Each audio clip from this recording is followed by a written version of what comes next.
Good morning. Happy Friday. So right now I'm gonna be checking my nukes. So these nukes, I ended up splitting them about a week and a half ago, and I did give them brood to make queens, and I just checked them yesterday. I noticed that the one in the pink hive didn't make any queens. So what I want to do today is I want to graft from this one hive that does have uh, brood. I also made a slight mistake when I did these nukes, is that when I split it from my other tall hive, and I looked through every rack, but what happened is I ended up splitting the queen off into this nuke. So the queens, my queen from my other hive is in this nuke. So they already started building queen cells. So they will take care of the issue themselves. But I didn't want to split my queen over here, but it's good in a way. It makes a slight brood break. So then we don't have to deal with uh, too much of the roll. It makes a brood break. It drops their numbers down, and in the long run, it's actually better for the bees since I don't use chemical treatments. All of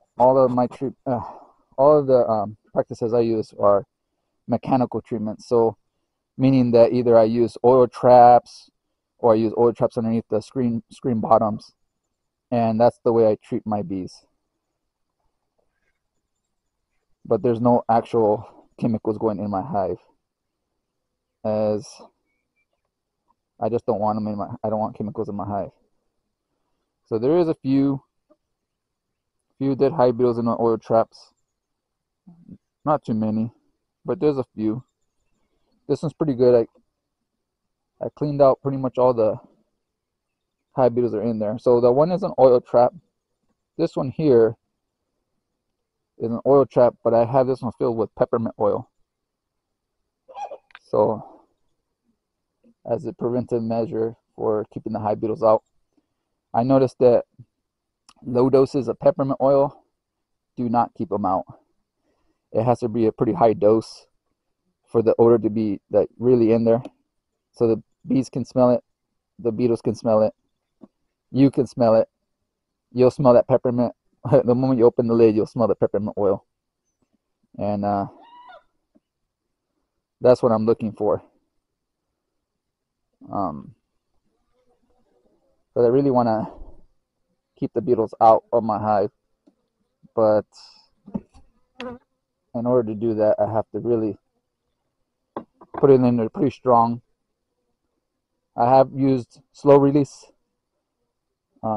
tubes, and what I did notice about that is that the slow release. Let me make sure I don't have. So there's my actually queen. She is right there.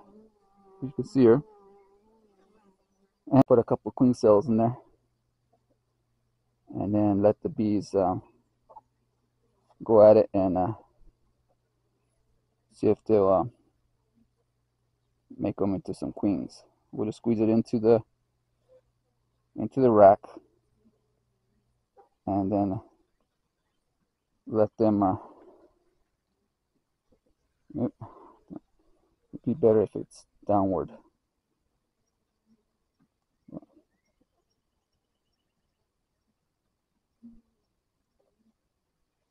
And let them deal with the. See if they'll make a couple queen cells with that, without me too much intervention on my side. Maybe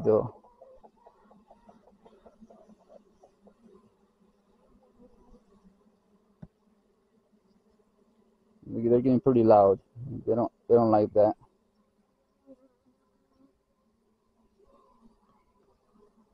And, but I gave them some queen cells and grafting that over. And they should be okay.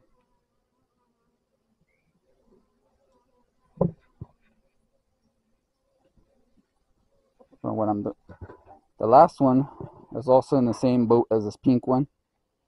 I didn't see any queen cells in there. So what we're going to do is, what I'm going to do actually, is I'll pull one of these racks out.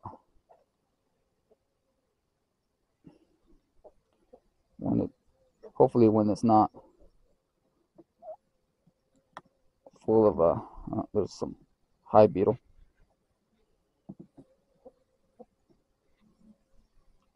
No, so, and we'll add a couple brood in here on this one as well. Try to get them to, at least they'll have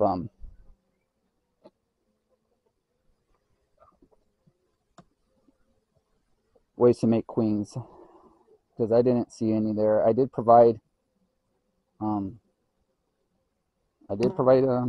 brood. This one has quite a bit of hive beetles. I don't like that, but and yeah. So when you open these up and you see, I don't know if you can see very well. When you open these up, see see just a bunch of nectar in this one. Not much brood in there. So, but when you open these up, if you see hive beetles, you want to take them off of there. And if you see any, you want to squeeze them and get rid of them. You don't want them in there.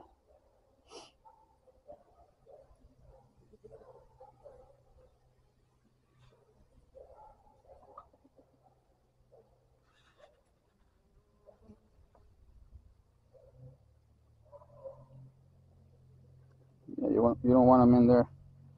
You want to dispose of them if possible. Get rid of them as quick as can. You don't want no hive beetles inside your hive.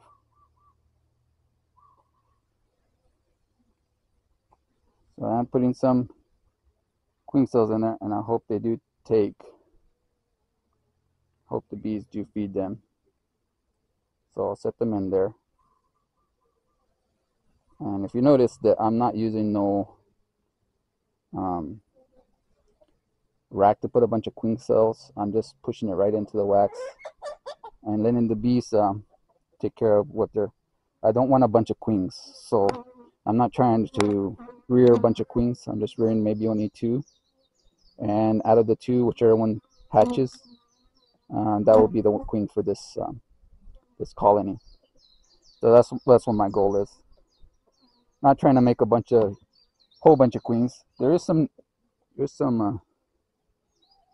male bees, but like I said, it didn't have any queen cells in it, so I'm helping it out there, and hopefully that takes care of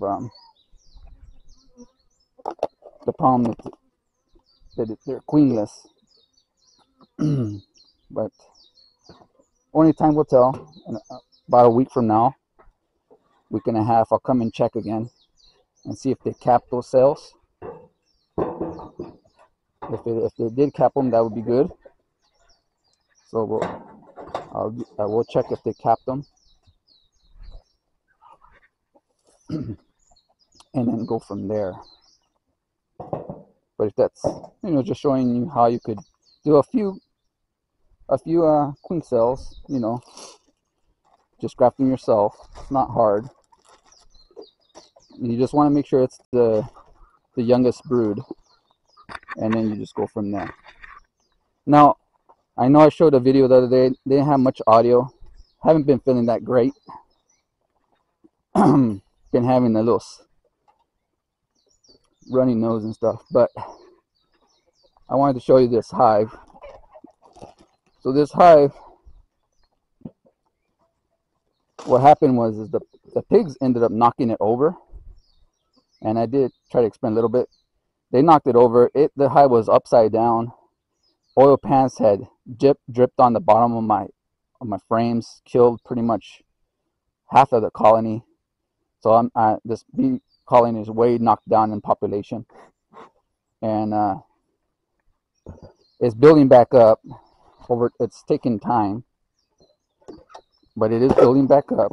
And I want to open it up here to show you what I mean. but it is building back up. It's taking a little bit of time for them.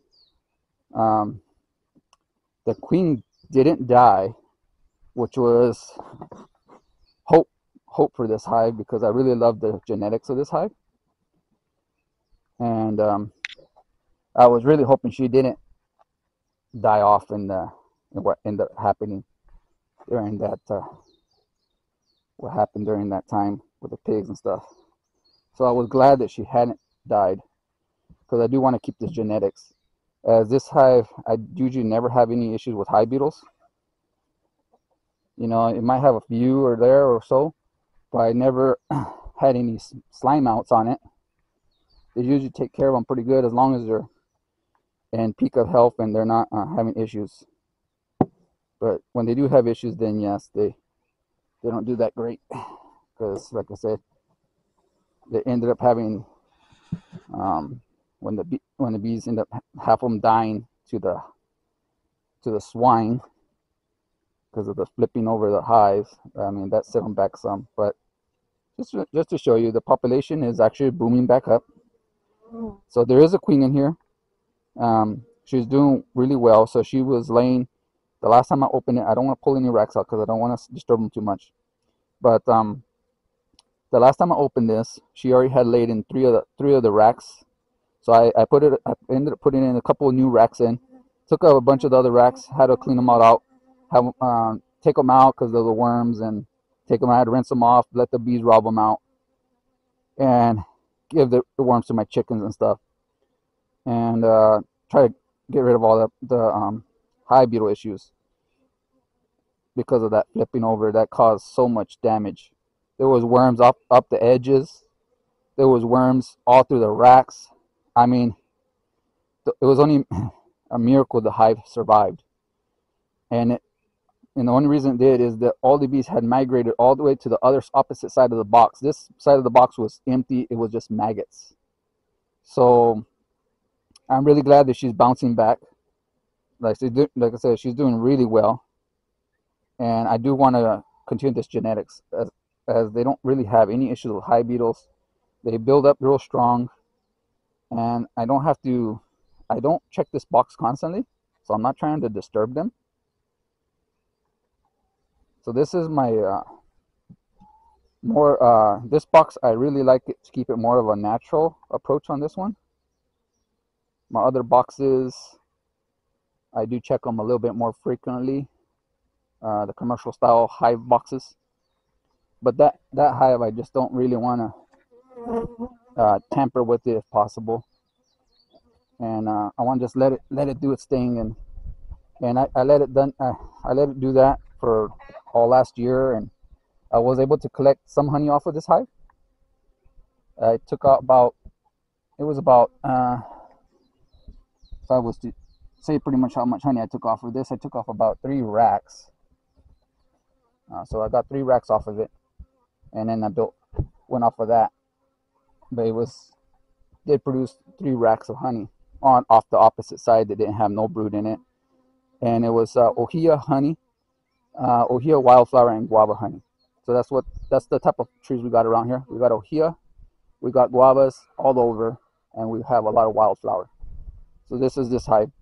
When it comes to this other hive, it's also recovering. I went in there about a week ago now, and a week and a half ago.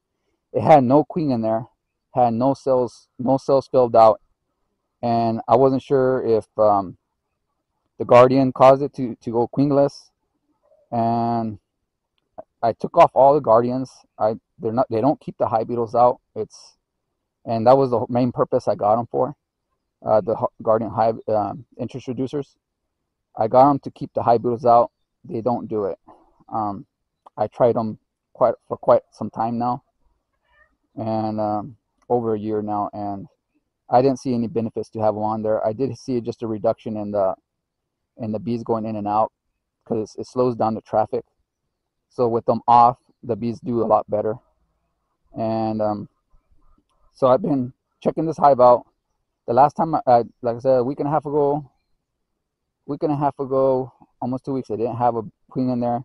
I come back, I see there's a queen in there. I think it's a virgin queen. She's not laying anything, and the cells are still dry cells. So it's just they have nectar in there, but they don't have anything.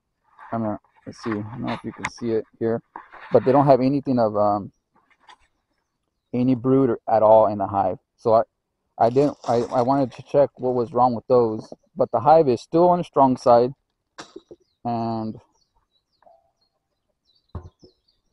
it is still on the strong side, and it's still working. It just didn't have any brood in it. I don't really want to open this one at the moment, as I'm hoping I'll check this one later. And then there's my other two hives. This hive is going strong. I did remove also like I said, the guardian hive reducer. I removed it. They're doing way better. They're building up way faster. So in the long run, it actually helped them to take it off. I still got a reducer on it, but it's just a regular reducer, no special reducer. And this hive is building up pretty quick. So this is my brown hive. I just opened it up a couple days ago, and there was racks full of brood in it. This one here is the one that I accidentally took the queen out when I did those splits back there in the back. So I did the splits. I was hoping to make a couple new splits. I hadn't caught any wild swarms this year, so I decided to make 3 splits off of this box, because this box builds up real fast, and I needed to knock it down. I don't want to get above 2 deeps, so I'd rather have only 1 deep, and this is a brood box, and 1 box for honey, and with an excluder in the middle, queen excluder. Reason being is, once it gets higher than this, and I mean, I've heard many say that, oh, the colony has to have strong bees, they take care of the hive beetles. That is not true. This hive was super strong. It had tons of bees through the frames. It was loaded, plumb fleck, full of bees. And once it got so high, the bees had trouble with the hive beetles. The hive beetles would go in crevices, any little cranny nook in a little hole, a little corner, and then they would be reproducing in there. And it had tons of hive beetle in there, and they couldn't keep them under control. And that was with an oil pan on the bottom. And I want to show you that. So I do have oil pans on all these. This was my design on this oil pans. But this is, as you can see the amount of hive beetles in there. These are, that's a lot of hive beetles. But that means this pan is working, and it's at least keeping them out best it can. So hive beetles is just one of the major pests here in Hawaii. It is just a terrible amount pest, and I can see them. I had at one time, in a single day, getting 50 to 100 hive beetles just flying into the front of my hive from out who knows where.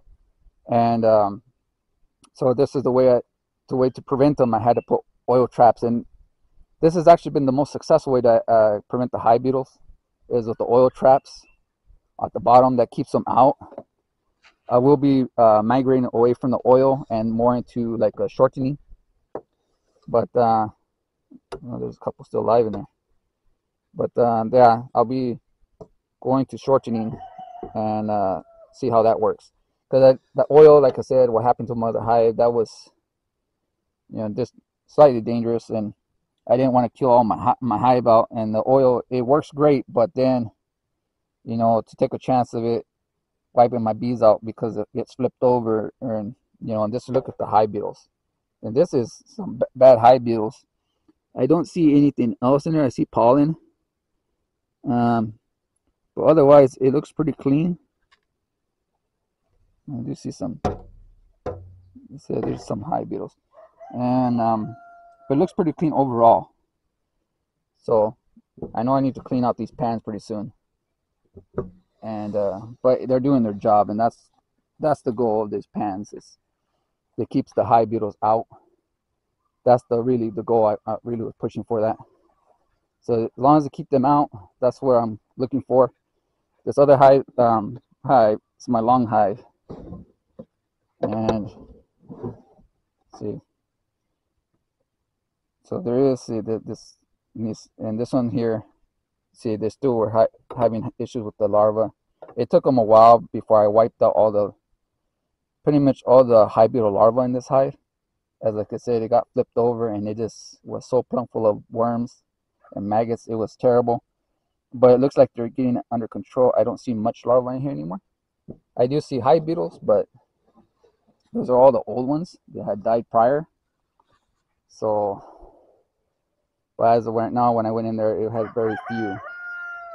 I do have peppermint oil in pretty much all of these hives.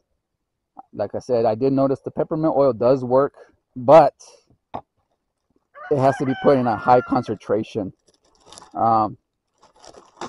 So it has to be literally, the inside of the hive literally has to smell like peppermint oil. So if it doesn't smell like peppermint oil all the way, it's not going to help much, because that's the smell and the odor. That's what keeps the hive beetles out. So it has to be pretty strong odor. So I've been using first I was using the slow release capsules. Didn't give off enough. I mean, you could smell it, but it wasn't strong enough, and you still see hive beetles running around there. When I put the stronger dose, which is using the oil, the beetle traps, and put peppermint oil in there, way better, more effective, and it actually keeps them out. But it has to be super strong. So I don't know if the quality I got is the best quality. Mine is food grade peppermint oil, and that's what I've been after I've been experimenting with a while. That's what I've been having on with the peppermint oil. So if anybody wants to use the peppermint oil, I do recommend it still. I'll have to go with it for a while and see any more results on it. But it does work, like I said, in high concentration. Low concentration, I didn't see much of an improvement. I mean, initially I thought I did, but after having it for in there a while, I still saw hive beetles in there, even with the low concentration. So it has to be a real strong concentration. Literally, when you open the hive, the lid, you got to be able to smell the peppermint oil. If you don't, then it's not strong enough. And if you do open it up and it's strong enough, then the beetles will actually stay out. But that's quite a bit of concentration. But thank you for watching, and glad that you stayed to the end of the video, and I hope this helps. Share a little bit how to do a little grafting, and how to take care of your bees for anybody starting out.